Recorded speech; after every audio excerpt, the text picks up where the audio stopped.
जब व्यक्ति झंझावात में फंसता है,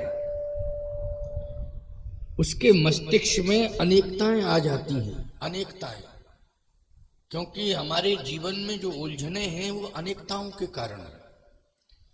तो अनेकताएं जब जीवन में, गृहस्थ जीवन में अनेकताएं आती ही आती हैं, कितना भी बचने की कोशिश करो लेकिन वो अपने आप अनेकताएं आ जाती हैं। जैसे बीमारी बुलाई नहीं जाती है लेकिन वो आ जाती है। कोई निमंत्रण देता है क्या बीमारी को? नहीं, वो आती ही आती है। क्यों आती है बीमारी? आप कहोगे हमारी असावधानी से आती है बीमारी। मैंने ऐसे महापुरुषों को देखा है, जिन महापुरुषों के जीवन में बीमारियां आई हैं, उनको बीमारियां घेर रखी थी। उन्होंने सात्विक जीवन जिया है पूरी तरह से, खान पान से लेकर के, रहन सहन से लेकर के और जन्म से, लेकिन अंत समय बचते बचते बहुत प्रयास किया बचने का, लास्ट में बीमारियां आ गई। ये बीमारियां चाहे जितना कोशिश करो बचने की, आ ही जाती हैं। लेकिन इन बीमारियों को दूर करने के लिए क्या औषधि की जरूरत है? बिना औषधि के कोई बीमारी दूर नहीं होती है। चाहे आप अंग्रेजी दवा लें, चाहे आप देशी आयुर्वेद की दवा लें, लेकिन ये बिना औषधि के बीमारी दूर नहीं होती है। लेकिन मैं आपको बताऊं, तीर्थ स्वयं में औषधि है। केवल आपने तीर्थ में आकर के दर्शन किया देवी देवताओं का, बस इनकी दृष्टि पड़ी तो ये औषधि का काम करती है दृष्टि। इसका मतलब यह है कि बीमारी संसार वालों ने दी है, लेकिन जब हम तीर्थ में आए, देवता का दर्शन किया, तो उसने बीमारी हमारी दूर कर दी। जैसे हम प्रमाण दे रहे हैं, सबसे बड़ी बीमारी यह है कि शरीर में खून नहीं बन रहा है। बोलो भाई, ये खतरनाक बीमारी है कि नहीं? अथवा शरीर के अंदर जो खून है, रक्त है, वो निकल रहा है, वो बंद नहीं हो रहा है, तो ये भी खतरनाक स्थिति है। बनना बंद हो जाए तो मरोगे, और बना हुआ खून निकले, बंद ना हो तो मरोगे। लेकिन इस बीमारी को भी दूर करने की क्षमता तीर्थ के देवता में। केवल दृष्टि पड़ जाए तो सारी की सारी बीमारी दूर हो जाए, सारी की सारी जितनी समस्या है वो दूर हो जाए, और जितना कष्ट है वो सारा कष्ट जो है दूर हो जाए देखने मात्र से। प्रमाण दे रहा हूं, बिना प्रमाण की बात अच्छी नहीं मानी जाती है। प्रमाण दे रहा हूं।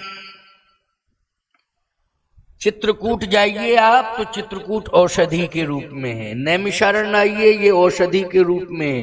अयोध्या जाइए आप, औषधि के रूप में ये तीर्थ है। हरिद्वार जाइए, ये भी औषधि के रूप में तीर्थ हैं। आप ऋषिकेश ऊंचाई पर चढ़ जाइए हिमालय की यात्रा में, बद्रीनाथ, चार धाम, ये सभी औषधियां हैं। इनके दर्शन करने मात्र से बीमारियां दूर हो जाती हैं। आप कहो महाराज किसी को कोई बीमारी नहीं है, प्रमाणित है, चेक करा लिया डॉक्टरों ने कहा कोई बीमारी नहीं है, तो बीमारी कैसे नहीं है? काम, क्रोध, लोभ, मोह, मद, मत्सर, ये भी तो बेकार, यही बीमारी है ना। कौन कह सकता है कि हमारे अंदर क्रोध नहीं है? अरे भैया, और छोड़ो, राम जी को भी क्रोध आया। विनय न मानत जलद जड़ गए, 3 दिन बीत, बोले राम सकोप तब भय बिन होए न प्रीत। सकोप का अर्थ क्या करोगे? सकोप का अर्थ ही है क्रोध। भगवान को भी क्रोध आया। मैं कहता हूं भगवान के छोटे भाई भरत इतने सरल हैं, उन्हें क्रोध आया। भरत जी जितना सरल कौन होगा? राम जी से भी ज्यादा सरल हैं भरत, लेकिन उन्हें भी क्रोध आया। उनसे बड़ा साधक कोई नहीं है भैया। उन्हें भी क्रोध आया। कब आया क्रोध? जिस समय भगवान राम बन गए और ननिहाल से लौट के भरत जी अयोध्या आए तो सबसे पहले उन्हें अपनी माता कैकेयी पर क्रोध आया। उन्होंने माता कैकेयी से कहा, जो पे कुरुचि रही अस तो ही और जनमत काहे न मारिष मोही। बोलो ये क्रोध है कि नहीं? अगर ऐसा ही तेरे मन में था तो मैं पैदा हुआ था उसी समय मेरा गला घोंट देना चाहिए था तुझे। बोलो ये भाषा किसकी है? ये क्रोध की भाषा है कि नहीं? पेड़ काटते पल्लव सींचा मीन जियत नित बार उलीचा। ये भाषा क्रोध की है भरत जी की। कि जैसे कोई भी माली पेड़ की जड़ को काट रहा है और पत्ते सींच रहा है। क्या फायदा है पत्ता सींचने से? बोलो भाई, जब तू पेड़ की जड़ को काट रहा है और पत्तों को सींच रहा है, वो पत्ते चाहे जितने सींचते रहो जल से, लेकिन वो सूख ही जाएंगे। भरत जी ने कहा, पेड़ काटते पल्लव सींचा ओ मीन जियत नित बार उलीचा। पेड़ का जो मूल होता है, याद रखना, उसी मूल के माध्यम से शाखाएं बढ़ती हैं और पत्तों में हरितमा आती है। यदि मूल को नष्ट कर दिया जाए तो न शाखा बढ़ेगी और न पत्तों में हरियाली आएगी, न कोई फल लगेगा। जैसे पिता मूल है, संतान क्या है? बोलो शाखा है कि नहीं? मूल कौन है? पिता। भरत जी ने कहा, तूने पिता के प्रण ले लिए और तू अपने बेटे भरत को सिंहासन पर बिठाल करके सुखानुभूति महसूस करना चाहती है। पेड़ काटते पल्लव सींचा। यही हाल है तेरा कि तूने पेड़ को काट दिया है, अब पत्तों को सींच रही है। क्रोध है ये। जैसे तालाब से पानी निकाल दिया जाए बाहर और फिर कहा जाए मछलियों से कि तुम जिंदा रहो, तो बिना पानी के मछलियां क्या जिंदा रह सकती हैं? बोलो भाई, बिना पानी के मछलियां जिंदा नहीं रह सकती हैं। जब तक जल नहीं मिलेगा मछलियों के प्राण सुरक्षित नहीं रहेंगे। तो भरत जी ने कहा कि संसार को शीतलता देने वाले अगर कोई हैं तो प्रभु राम हैं। अच्छा, शीतलता जल से क्या मिलती है? बोलो भाई, जल से मिलती है शीतलता। शीतलता प्रदान करने वाला जल होता है। और यदि जल से व्यक्ति को दूर कर दिया जाए तो मछलियों की बात छोड़ो, इंसान के भी प्राण निकल जाएंगे, क्योंकि बिना जल के मनुष्य भी जीवित नहीं रह सकता है। बिना जल के पशु पक्षी भी जीवित नहीं रह सकते हैं। बिना जल के कीड़े मकोड़े भी जीवित नहीं रह सकते हैं। लेकिन संपूर्ण संसार के स्वामी, जो संपूर्ण जगत को शीतलता प्रदान करने वाले मेरे भैया राम है, उनको तूने अयोध्या से दूर कर दिया है। अब तू सोच रही है कि सुखी रहूंगी और तेरा बेटा सुखी रहेगा। आंख ओट उठ बैठ हो जाई, अब मेरी आंखों से ओझल हो जाओ, आज के बाद मेरी आंखों के सामने मत आना। ये क्या है? बोलो भाई, ये क्रोध है कि नहीं? स्पष्टीकरण है, ये भाषा ही क्रोध की है। तो ये क्रोध सबके जीवन में है। ऐसा कोई संसार में नहीं है जिसके जीवन में क्रोध ना हो। लेकिन इस क्रोध को दूर करना है, यही बीमारी है। इसको दूर कैसे किया जाएगा? तो आइए सुनिए। राम जी को क्रोध आया समुद्र के किनारे, लेकिन राम जी का भी क्रोध दूर हो गया। क्रोध किसने दूर किया है? राम जी का।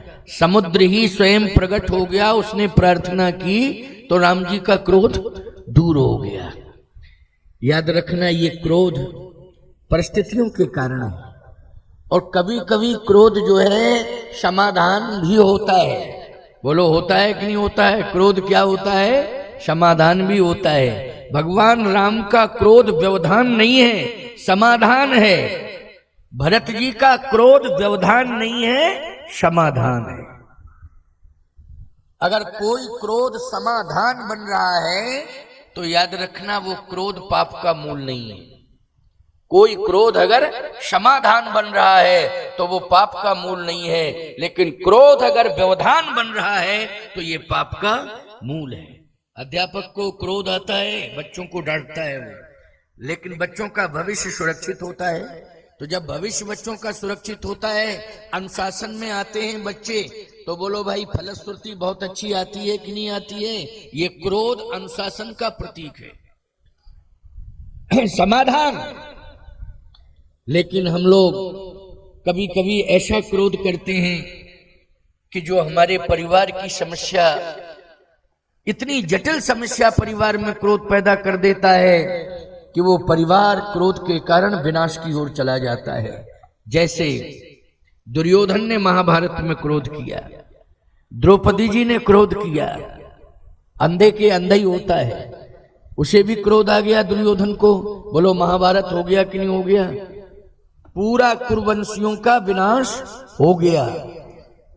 इसलिए हम लोगों को सबसे बड़ी बात यह है कि क्रोध पर नियंत्रण करना है।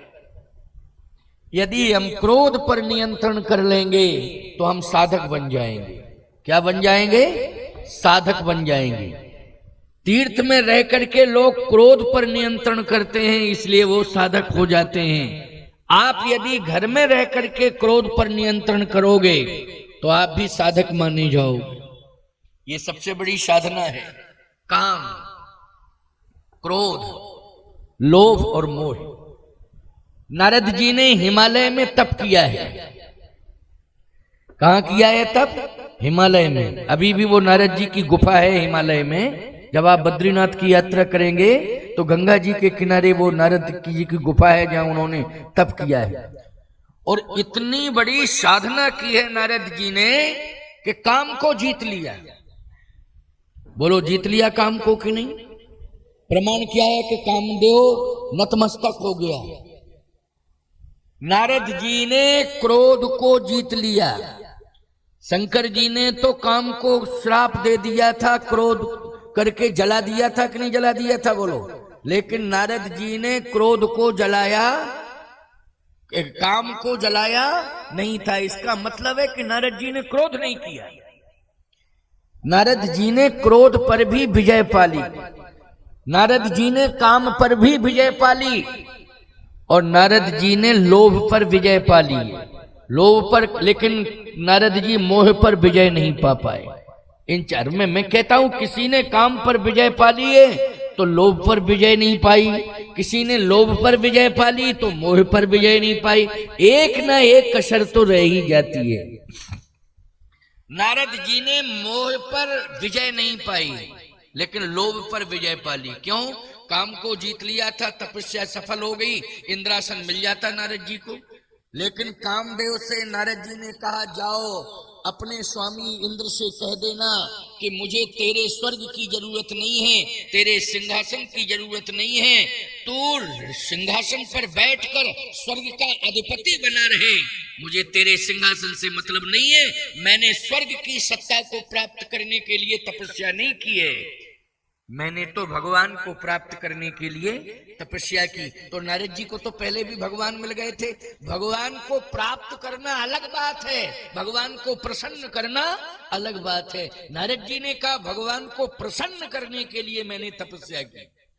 प्राप्त तो बहुत लोगों को भगवान हो जाते हैं, लेकिन भगवान प्रसन्न हुए हैं कि नहीं, ये अलग बात है, ये अलग बात है। जैसे माता पिता सबको मिलते हैं, लेकिन वो मिल तो गए लेकिन प्रसन्न है कि नहीं। गुरु सबको मिल जाते हैं लेकिन गुरु प्रसन्न है कि नहीं, इस पर विचार करना चाहिए। तो आइए, नारद जी ने कहा कि मैंने स्वर्ग को प्राप्त करने के लिए, सिंहासन, इंद्र के सिंहासन को प्राप्त करने के लिए तपस्या नहीं की है, मैंने तो भगवान को प्रसन्न करने के लिए तपस्या की। जाओ कह देना इंद्र से। इसका मतलब है कि स्वर्ग के सिंहासन का लोभ नहीं है नारद जी को, क्रोध नहीं आया इसलिए कामदेव को जलाया नहीं। क्रोध नहीं, क्रोध आता तो जला देते, जलाया नहीं। क्रोध भी नहीं आया, काम को भी जीत लिया, क्रोध को भी जीत लिया और लोभ को भी जीत लिया, लेकिन मोह नहीं जीत पाए। इसलिए रामायण में नारद मोह हो गया। रामायण में एक प्रसंग है, क्या आप सूची निकालना, उसमें लिखा है नारद मोह। नारद मोह की कथा है, बोलो है कि नहीं? नारद जी को मोह किससे हुआ आप सुनिए जरा इस बात को। भगवान ही इन विकारों से बचा सकते, ये मोह भी विकार ही है। नारद जी को मोह हुआ है विश्व मोहिनी से। किससे मोह हुआ है? विश्व मोहिनी से। आप विचार करो, इंद्र ने स्वर्ग से अप्सराओं को भेजा था। अरे भाई, अप्सराएं स्वर्ग से आ रही हैं, लेकिन उनके प्रति नारद को मोह नहीं है। वो सब वापस चली गई। नारद जी ने समाधि का त्याग नहीं किया, देखा भी नहीं उनकी ओर, उनको सबको वापस जाना पड़ा। जब अप्सराओं से मोह नहीं है तो विश्व मोहिनी से मोह क्यों आया? विश्व मोहिनी का अर्थ क्या है, पहले इस पर विचार करो।